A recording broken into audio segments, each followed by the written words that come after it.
विषय राहिलेला नाही. ज्यांच्यामुळे विषय निर्माण झाला तेही आमच्यात राहिलेले नाहीत. तेही सत्ता पक्षात गेलेले आहेत. आता त्यांचं त्याने पाहावं या मताचा मी आहे.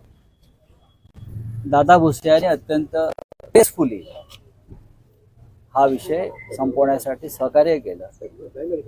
ही चांगली आनंदाची गोष्ट आहे. म्हणजे दादांचे आणि आमचे जे पूर्वीचे नातेसंबंध आहेत ते इथे कामी आले.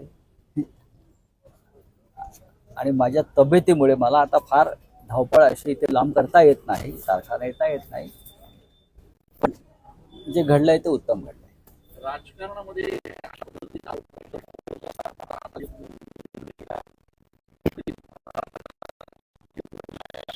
महाराष्ट्र संस्कृती आहे ना, यापेक्षा वेगळी संस्कृती कधीच महाराष्ट्राची नव्हती. आणि ही संस्कृती कायम राहावं असं आम्हाला दोघांनाही वाटतं. दादा बोलतील ना आता. साहेब, पण यापुढे पुन्हा अशी वक्तव्य होतील का? बघा, ते वक्तव्य मुळात ज्या आधारावर मी केलं होतं,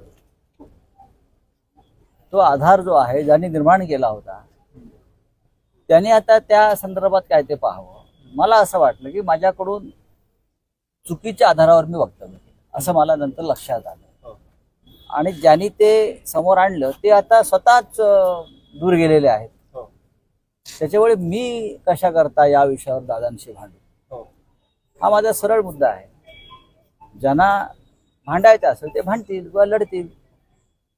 कुठे प्रकरण सत्ता पक्षामध्ये तेही गेलेले आहेत. दादा स्वतः मंत्री आहेत. पण आपल्याकडनं